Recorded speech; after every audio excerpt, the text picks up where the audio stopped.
बहुत समय पहले उत्तर भारत की हरी भरी पहाड़ियों के बीच बसा था विराटगढ़ राज्य। यह राज्य प्रसिद्ध था अपने न्यायप्रिय राजा वीरेंद्र सिंह के लिए, जो हर सुबह दरबार में बैठकर प्रजा की बातें सुनते और हर शाम अपने लोगों के साथ मंदिर में आरती करते थे। राजा के साथ उनकी रानी मायरा रहती थी, जिनकी सुंदरता की तुलना कोई नहीं कर सकता था। पर उनकी असली पहचान थी उनका दिल। हर सुबह वो अनाथ बच्चों में भोजन बांटती, बीमारों की सेवा करती और किसानों की फसल की चिंता करती।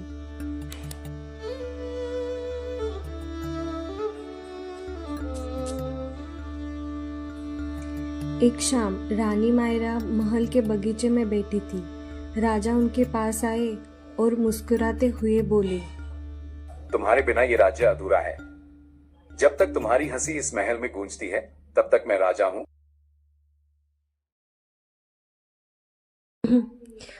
और जब तक आपका दिल दयालु है, तब तक यह राज्य सुरक्षित है। दोनों की आंखों में प्रेम था और दिलों में शांति, लेकिन उन्हें क्या पता था, किस्मत इस शांति को जल्द ही तोड़ने वाली है। अगली सुबह दरबार में एक थका हुआ ज्योतिषी दौड़ता हुआ आया। उसकी आंखों में डर था। महाराज, मैंने तारों की चाल पर ध्यान दिया है। 7वें दिन एक ऐसी आपदा आ रही है जो या तो विराटगढ़ को निगल जाएगी या रानी मायरा को। दरबार में सन्नाटा छा गया। महाराज के होंठ सूख गए। नहीं, ऐसी भविष्यवाणी झूठी है। कोई मेरे राज्य या मेरी रानी को नुकसान नहीं पहुंचा सकता। राजन, हर आत्मा का एक समय होता है। अगर मेरे जीवन से आप लोगों की रक्षा हो सकती है तो यह मेरा सौभाग्य होगा। राजा की आंखों में आंसू गिर पड़े। 7वां दिन आया। आसमान पर बादल छा गए, पक्षी गायब हो गए और अचानक नदी का जल तेजी से बढ़ने लगा।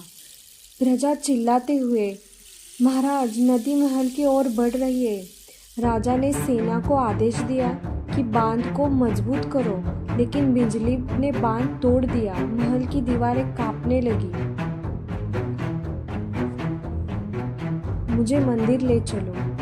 देवी माँ की रक्षा मेरे लोगों के लिए मांगनी है।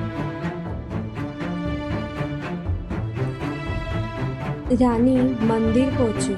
हवा इतनी तेज थी कि दीपक बार बार बुझने की कोशिश कर रहा था। रानी मायरा ने अपने आंचल से उसे ढक लिया। देवी माँ, मेरी प्रजा निर्दोष है। अगर बलिदान मांगना है तो मुझसे लीजिए। बस यह दीपक जलता रहे जब तक राज्य सुरक्षित न हो जाए। राजा भागते हुए मंदिर पहुंचे। मायरा, रुको, तुम यह नहीं कर सकती हो।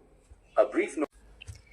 राजन, प्रेम हमेशा साथ रहने का नाम नहीं, कभी कभी त्याग भी प्रेम का रूप होता है। बिजली चमकती है, जल का तेज बहाव। रानी धीरे धीरे मंदिर की सीढ़ियों से उतरती है और जल में समा जाती है। दीपक आखिरी बार झिलमिलाता है और फिर स्थिर हो जाता है। बहुत दिनों बाद सुबह सूरज निकला। नदी का जल शांत हुआ। राज्य फिर से जीवित हो उठा, लेकिन राजा वीरेंद्र अब अकेले थे।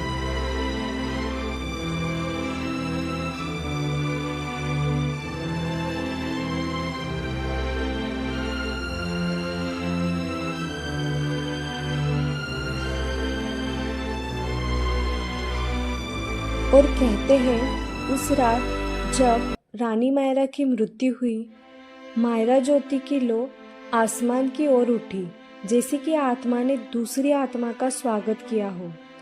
आज भी विराटगढ़ के उस पुराने मंदिर में हर रात एक दीप अपने आप जल उठता है। लोग कहते हैं कि सच्चा प्रेम जन्म से नहीं मरता, न ही समय से। वह मायरा ज्योति बनकर सदा जलता रहेगा। प्रेम का असली रूप त्याग है, अधिकार नहीं। अगर आपको ये कहानी पसंद आई हो तो लाइक करें, शेयर करें, कमेंट में बताइए आपको कहानी कैसी लगी। और हमारे चैनल को सब्सक्राइब करें ताकि और भी कहानियाँ आप सबसे पहले देख सको।